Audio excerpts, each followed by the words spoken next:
मिट जाए रे। होनी अनहोनी होनी अनहोनी कब क्या घट जाए रे। जीवन है पानी की बूंद कब मिट जाए रे। जिसको कहता अपना है वो तो केवल सपना है। जिसको कहता अपना है वो तो केवल सपना है। जिसके लिए माया जोड़ी क्या वो तेरा अपना है। जिसके लिए माया जोड़ी क्या वो तेरा अपना है।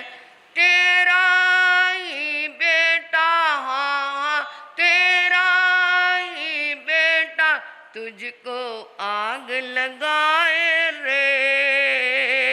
जीवन है पानी की बूंद कब मिट जाए रे।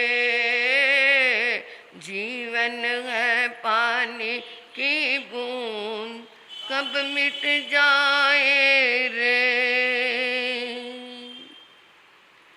आत्म फूल रतन गुरुवे नमः। आत्म फूल रतन गुरुवे नमः। परम श्रद्धा परम आराध्या परम पूजनिया तपाचार्या परमात्म स्वरूपा गुरनी मैया के पावन पुनीत चरणार विंदों में हृदय की अनंत अनंत आस्था के साथ अनंत अनंत वंदन समर्पित हूँ। आत्म दरबार में आई भव्य आत्माओं का हार्दिक भव्य अभिनंदन।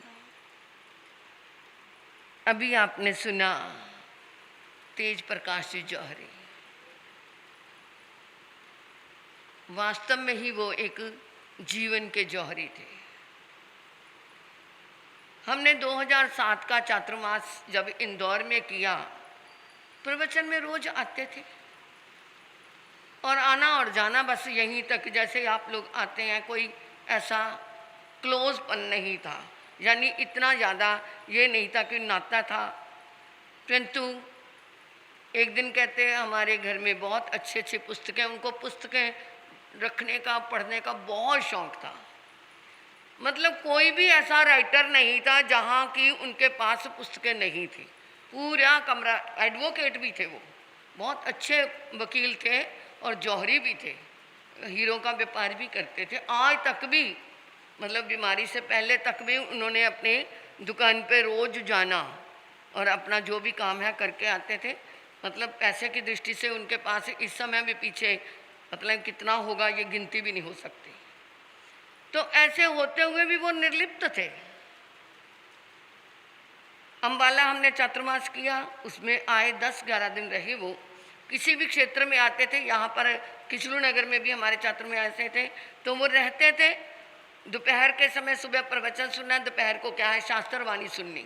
यानी इतने बड़े होते हुए भी उन्हें शास्त्र के प्रति कितनी लगन थी। हमारा सब कुछ साधना करवा दो, तो ये क्या है बैठ के उनको शास्त्र सुनाती, कुछ साधना करवाती।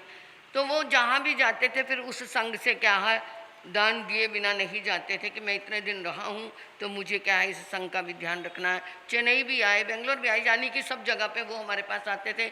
अब ये 3 साल से हमारे पास नहीं आ रहे थे, स्वास्थ्य कमज़ोर था। डॉक्टर ने कहा था आप बाई प्लेन भी नहीं जाना आपको, क्योंकि हार्ट की तकलीफ थी। वो कहते प्लेन में भी नहीं जाना। परंतु हम जब बॉम्बे से आ रहे थे तो मेरा तो मन था कि उधर से हम निकल जाएंगे मेवाड़ की तरफ से।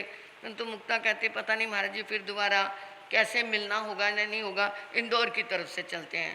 मैं कहा चलो इंदौर की तरफ से चल जाते हैं। तो जब भी हम इंदौर, मतलब कई चक्कर लगे हमारे इंदौर में, ऊना गए तो भी इंदौर, चमासा किया तो भी इंदौर, वापसी आए तब भी इंदौर। मतलब इंदौर हमें ऐसा लगता था जैसे हमारे अपने ही पंजाब है। तो वो जब भी होता था, बहुत बड़ा मकान था उनका जौहरी बाज़ार में ही, तो वो कहते थे महाराज जी 4 दिन तो रुक जाना, 8 दिन तो रुक जाना। मैं कहा 4-8 दिन नहीं भाई साहब। वो मेरे को भी बहन कहते थे, कहते ये बेटी है, क्योंकि उनके कोई संतान नहीं थी तो इनको ही बेटी कहते थे और मुझे बहन कहने लग गए। तो वो उन्होंने पूरा नाता निभाया। हमेशा क्या है जब भी होता था पहले बहन हमारे साहब से पूछूंगा, बाद में बेटी से बात करूंगा। तो इतने मतलब सम्यज्ञ थे, समय के जानकार थे कि कैसे करना है। तो हम उनके घर में भी हमेशा रुकते थे और ऐसे हमें विदा करते थे जैसे बेटियों को ही घर से विदा करना होता है। तो ऐसी आत्मा। और सबसे बड़ी बात यह है कि वो जौहरी होते हुए भी, क्योंकि कई बार तो इंसान हीरे में इधर उधर 2 नंबर का काम कर जाता है, वो दिल के बहुत सच्चे थे। जो भी है वो दिल के कपटी नहीं थे। तो उनकी आत्मा जो कपटी नहीं होता, तभी उनको पता चलता कि मैं 1.5 साल ही अभी और हूँ, या अब मैं वापस हॉस्पिटल से नहीं आने वाला।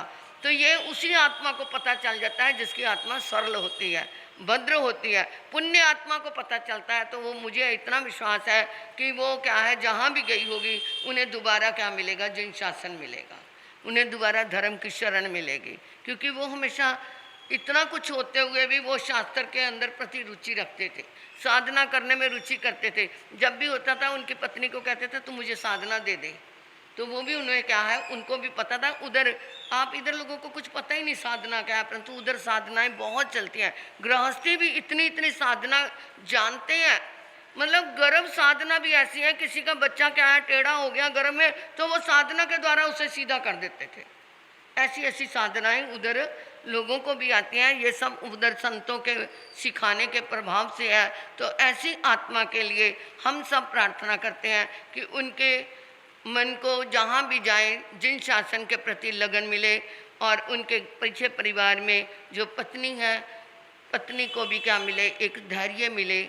ऐसा धैर्य, वैसे वो पुण्यवान है, वो इतना आर्त ध्यान करने वाली नहीं है, परंतु फिर भी जिसके साथ इतनी ज़िंदगी बिताई है, कहीं ना कहीं तो किसी न किसी कोने में ममत्व तो होता है, प्यार तो होता है। तो वो भी उनके दिल में उनको सन्मार्ग देने वाला बने। तो उसके लिए 3 बार नकार मंत्र आप सब ऊंचे स्वर से बोलेंगे। नमो अरिहंतानंग, नमो सिद्धानंग, नमो आर्यानंग, नमो वेदायानंग, नमो लोए सब साहुनंग, नमो अरिहंतानंग, नमो आर्यानंग, नमो वेदायानंग, नमो लोए सब साहुनंग, नमो अरिहंतानंग, नमो सिद्धानंग, नमो आर्यानंग, नमो वेदायानंग, नमो लोए सब साहुनंग। ऐसो पंच नमोकारो सब पावपना, मंगलानंच सब से परमं वै मंगलम। नमो रियंतानंग, नमो सिद्धानंग, नमो आर्यानंग, नमो वजानंग, नमो लोय सब साउनंग।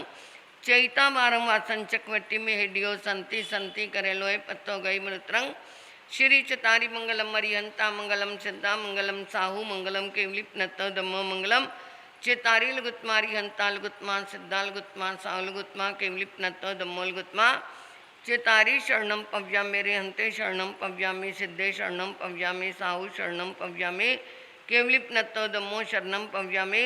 अरिहंता जी का शरणा, सिद्धा जी का शरणा, साधु जी का शरणा, केवलिप रुपया दे धर्म का शरणा। ये 4 शरण दुख और न शरणा कोई होगा, जो भव्य प्राण करे आराधन उसका अजर अमर पद होगा, उसका सदा ही मंगल हो।